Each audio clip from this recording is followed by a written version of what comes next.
Thanks a lot. Today, I want to talk to you guys about traffic and congestion in our cities and in Hong Kong in particular. Now, I know it might sound strange that I want to talk about traffic. After all, I work for a company that is built on cars driving around our city, so let me explain. First of all, I've lived in Hong Kong for the past 10 years. Hong Kong is my home, and I experience this traffic every day, so it's something that impacts my life. Second of all, at Uber, our mission is to make transportation as reliable as running water everywhere for everyone. If we're going to do that, we need to solve the traffic problem that's hitting cities all over the world. And the good news is that we've come up with solutions. We have solutions that are in place right now, taking cars and taking rides off the road every single day in many cities in the world. I want to start, though, by talking about Hong Kong. Okay, I personally think that Hong Kong is one of the most innovative and creative cities on the planet.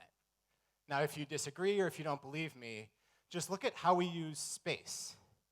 Hong Kong has 7,700 people living in every square kilometer. That's 30 times as crowded as the city I grew up in, and we do it incredibly well. Because what we lack in space, we make up for in creativity and innovation. Faced with not enough space and a lot of people, we figured out how to share our space better. We took our city upwards, and Hong Kong became the most vertical city on the planet. There are 2 times as many skyscrapers in Hong Kong as there are in New York City. Now, the problem is when you get so good at sharing space, when your city gets more and more three-dimensional, the roads and the maps remain two-dimensional. And all this extra weight from these people and more and more filling up our space comes down on the roads. And traffic gets worse, it becomes harder to get around, and the pollution becomes a bigger problem. Now, I think we need to bring the innovation we've brought to our space to the way we use our roads. We need to bring that sharing mindset to the roads as well. Now, one thing I want to throw in first is that Hong Kong also is incredibly innovative, incredibly smart about public transportation. You know, the MTR is an incredible system. It's one of the best in the world. This stat blows me away. More than 90% of journeys in Hong Kong use public transportation. That is the highest, that is the best of any city on the planet. We've brought incredible innovation to public transportation. The problem is that not everybody lives near an MTR stop. You know, Hong Kong Island has 1.5 million people and only one MTR line. You know, it's a more and more affluent city, and people want door-to-door service. So what I think we need to do is bring the innovation and the creativity we've brought to our space and to our rails, to our roads, and that hasn't happened. Why do I say that hasn't happened? Now, if we were to start over, we would not want some of the characteristics we have today. One, and this stat blows my mind, 95% of the time when people buy a car, they are not using it for 95% of the time. So you buy this very, very expensive asset, and you only use it 5% of the time.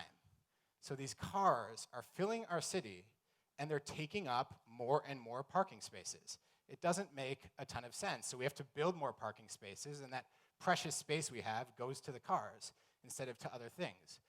People spend millions of hours every year stuck in traffic. And here's something I really want to focus on. If we could start over, Hong Kong, there are 550,000 vehicles. 550,000 vehicles, and we've made it so that only 20,000 of them can be shared.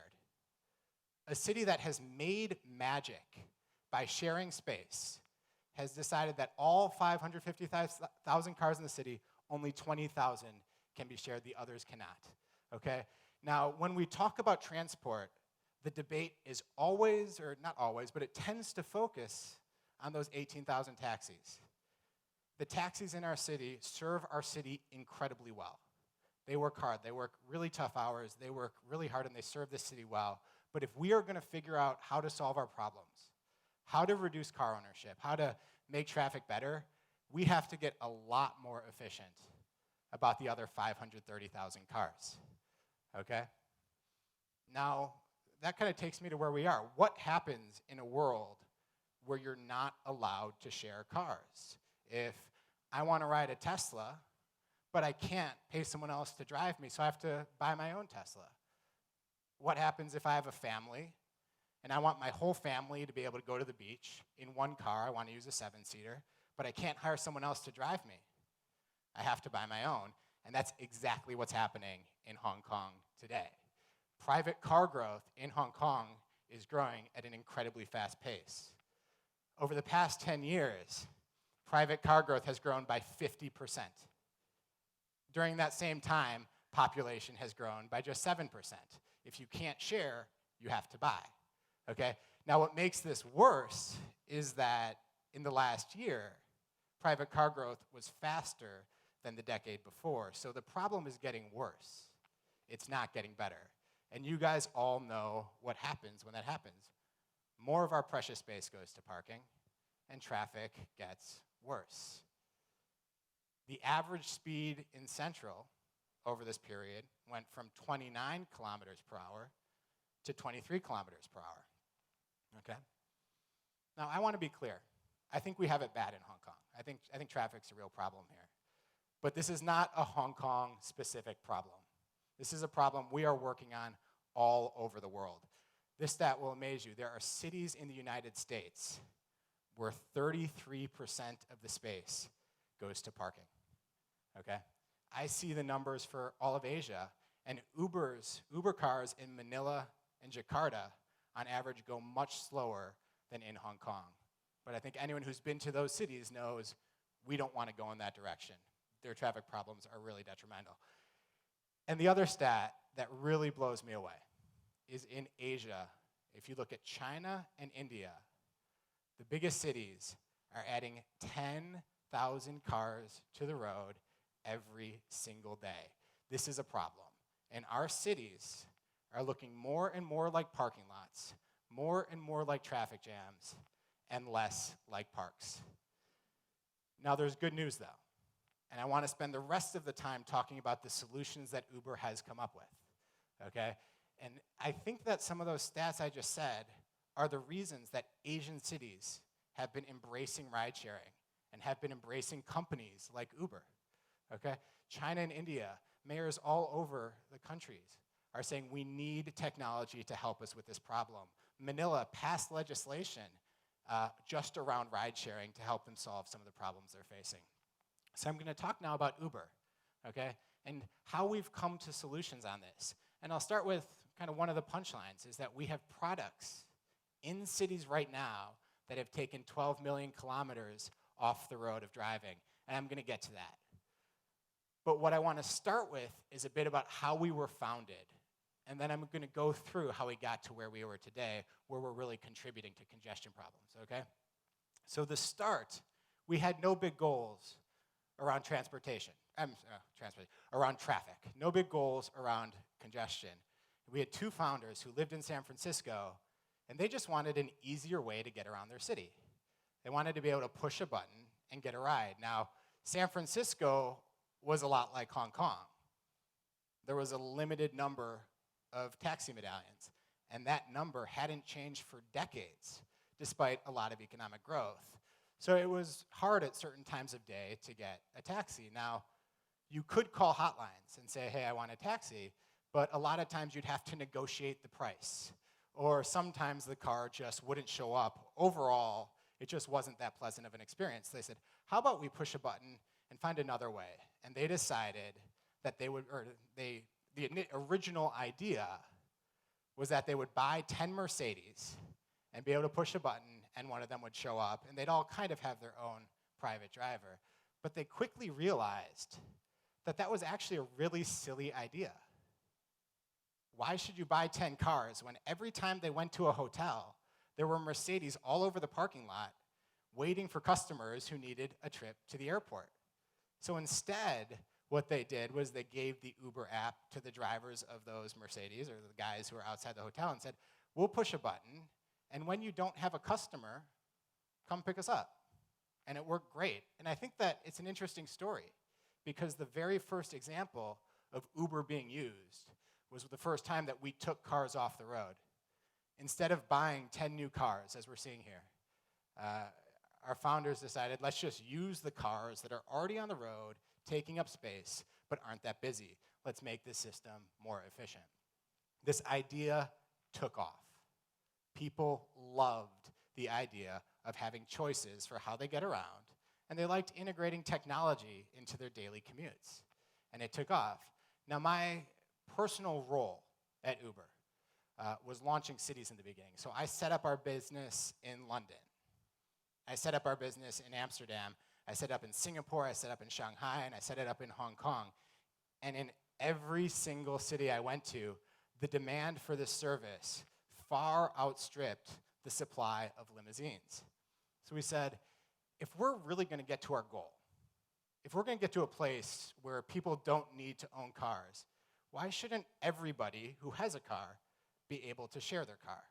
As long as they have a nice enough car, a clean personal background, a clean driving track record, how about they can turn on the Uber app and give their fellow citizens a ride?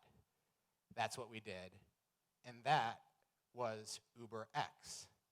And what happened was all sorts of people became drivers. You know, we had teachers who were drivers when school got out in their spare time. We had single parents who used Uber as a way to earn extra income. And you actually had taxi drivers who became Uber drivers. And in doing so, they got their lives back. Instead of working from 4 in the morning to 4 p.m., they could work on their own hours. They could spend time with their family. And it really took off. Now, on the rider side, this was just an enormous kind of innovation and step up for the growth, this ride sharing. Because what happened was more people could drive, so our wait times went down substantially. Pollution went down because instead of big gas-guzzling cars, we had Toyota Priuses driving around. And really importantly, the price went down a lot. It became super affordable. And it got to a place where people decided, it really doesn't make sense for me to own a car anymore. I can push a button, and a really cheap ride will show up where and when I want it. And that was kind of ride sharing and how we really started to take cars off the road. Now I want to get to the juice, to the really interesting part. How have we taken miles off the road? How have we got it so that people, so that actually we're really helping traffic? And what happened was we saw in our data that a lot of people were taking the same trip from the same location to the same destination at the same time of day, okay? This shouldn't surprise you guys. If I told you that at 8 a.m., a lot of people are going from Conduit Road to ICC, that probably wouldn't surprise you. They're going at the same time. And they're also taking multiple cars, taking up multiple lanes on the highway, and causing more congestion.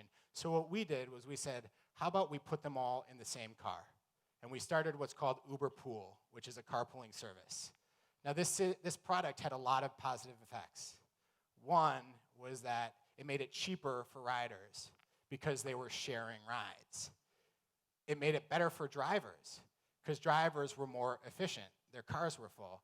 And it was, most importantly, it was great for the city because the city now had fewer cars on the road and cars were being taken off and there was less congestion. Okay, I really think this product is a true game changer. Okay, to give you guys some statistics, in Los Angeles, in the past 8 months, UberPool has taken 12 million kilometers of driving off the road because people are sharing cars. 12 million. That's equivalent to 350,000 trips from IFC to the airport that didn't happen because people were carpooling. And the most exciting thing is that this is mainly happening in Asia. In China and India, there are more than 5 cities where 100,000 people are using UberPool to carpool every single day. That innovation that Hong Kong brought to space, where we could share our space, ride-sharing apps are bringing to the roads so that we can share our roads as well. So I'm going to finish up by saying when I was a kid, okay, owning a car was the ultimate luxury. You got one, and suddenly your life became more convenient. Okay? What's happening now is a paradigm shift. Because of ride sharing, it is actually more convenient to not own a car at all. If you can push a button and get a ride, why should you buy a car at all? If you push a button and a car shows up in 2 minutes, Why deal with gas? Why deal with insurance? Why deal with all the costs that go with it? That's what we're seeing. And a survey done in China found that more than 60% of people said they were less likely to buy a car because of products like UberPool, because of ride sharing, because of carpooling. And more than 40% of people in China said that they're going to drive less. So this is really impacting cities today. Okay? I also want to say, and this is really, really important, okay?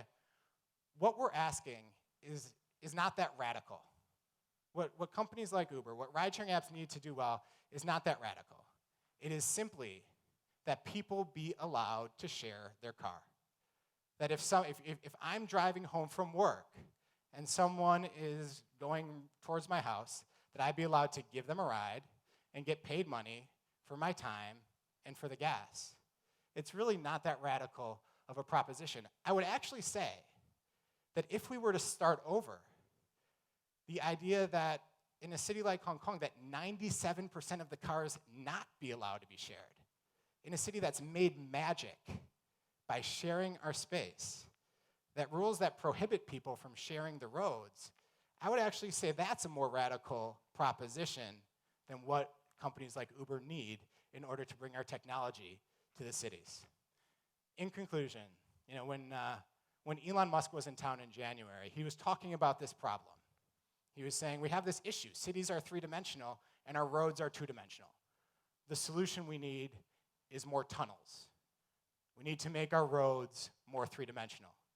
Now, that's one solution, but it's going to take time, and it's going to cost a lot of money. The solution that we're seeing happen all over Asia and all over the world requires no money at all. It just requires us to be a bit creative about how we use the tools we have in our pocket and a bit innovative about how we use the cars that are driving around the roads right now as we speak. Thank you.